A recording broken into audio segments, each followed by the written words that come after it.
YouTube, what's the deal? It's time to get real with Jahaira. It's time to get real with Jahaira.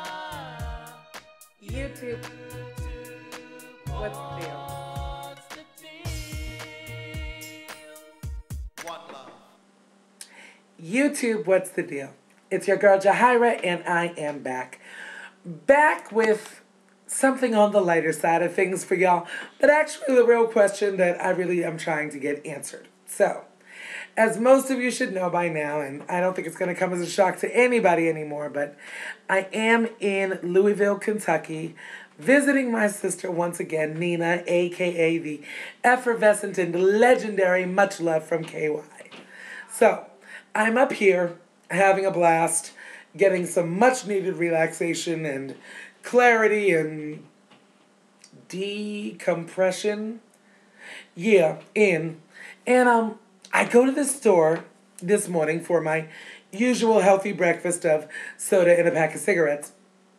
And while I am there, I ended up picking up this, I guess you would call it a periodical, that I had never seen before, and it was only $1, but I had to come share this with y'all because one thing I will say about this experience, I mean, aside from the love and support and encouragement and just bonding that I get with my sister and my nephew, my niece, the whole 9 yards, and just everybody here in Louisville, I always find that I learn something down here that I just never knew before because, you know, this kind of region of America sort of has its own set of rules that really don't necessarily apply to up north. So, once again, I picked up this periodical and y'all have got to see this. Without further ado, I give you Crime Times. Now, what is Crime Times, you ask? Excellent question. Excellent. Did I just say excellent? Crime is no picnic. Putting a face on crime in your community. Y'all, this paper features everybody who has recently been arrested and charged with a crime. We've got folk in here, oh gosh, let's just open it up. Let's see. We got some assaults, domestic violence, a couple of DUIs, some shoplifting, escape and theft, receiving stolen property, that should be a good one. Flagrant non-support, I don't even know what the hell that is. Immigration's detainer, that's always good for a laugh. Along with everyone's mugshots. And the one thing I just want to impress upon you is that in this paper, you have women like her who apparently is pretty happy to be arrested. And other women like her, who is oh wait, where am I? Okay.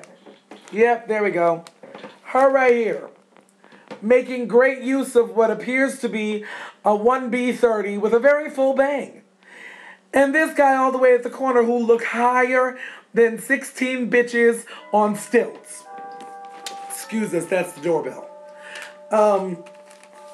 Jatiri is coming, y'all. And I'm getting another tattoo.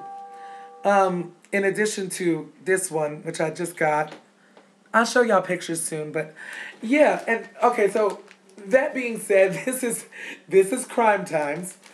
On the back of Crime Times, you have registered sex offenders near or within a 2-mile radius of an elementary school, along with their pictures and their charges. Sodomy in the 3rd degree on an 11-year-old victim. Sexual abuse in the 2nd degree on a 13-year-old victim. And I should say, before I even go any further, there's a very comprehensive disclaimer. Did someone get the door? Y'all, hold on. Okay, y'all, I'm back. Sorry, had to get the door. So, as I was saying, there is a very extensive disclaimer in this paper, which I will read to y'all. All content provided in Crime Times is deemed to be in the public domain. Crime Time only compiles information from public records for public consumption. All pictured are presumed innocent until proven guilty. And Crime Times is not affiliated, supported by, nor connected with any law enforcement or government department or agency. And this, all pictured are presumed innocent until proven guilty, is literally on every page of this newspaper. And my personal favorite part of this paper,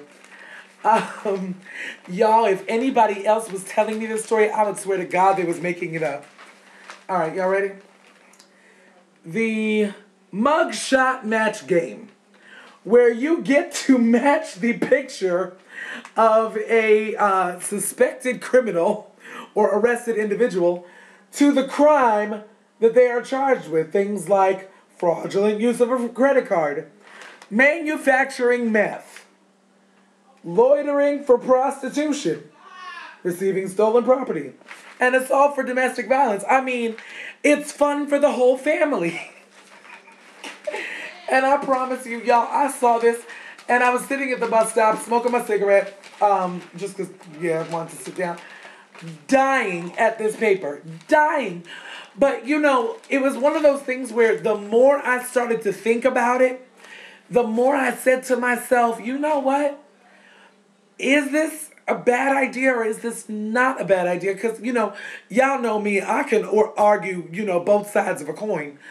Like, on the one hand, it strikes me as a huge invasion of privacy. And on the other hand, I say to myself, if it embarrasses me, because, you got to admit, that's a mortifying thing to have happen. For just $1, the price of a cup of really bad coffee, you too can pick up the newspaper that you might have been in for your arrest, along with your picture. Yeah, but on the other hand, I said if the embarrassment of the experience might deter somebody from potentially committing a crime or deter a suspected criminal that was in the magazine from ever, committing a crime again, allegedly, maybe it's not a bad idea. And maybe it should be like a nationwide, locally applicable publication. I don't know. I'm leaning that way, but at the same time, it is, being arrested, and I've been arrested, is not something that I would necessarily want to broadcast across, the city of Boston or wherever I might happen to be at the time. And, maybe it is an invasion of privacy, but once again, y'all, I'm going to leave it to y'all. Subtastics, let me know. I got to know. Would you like to see something like this in your city? Would you be comfortable seeing something like this in your town? Would you read it? Would you encourage your friends to read it? Hit me up, let me know. And until next time, YouTube, I will be back incredibly soon with a very, very special episode of this. So, see you soon, y'all. One love.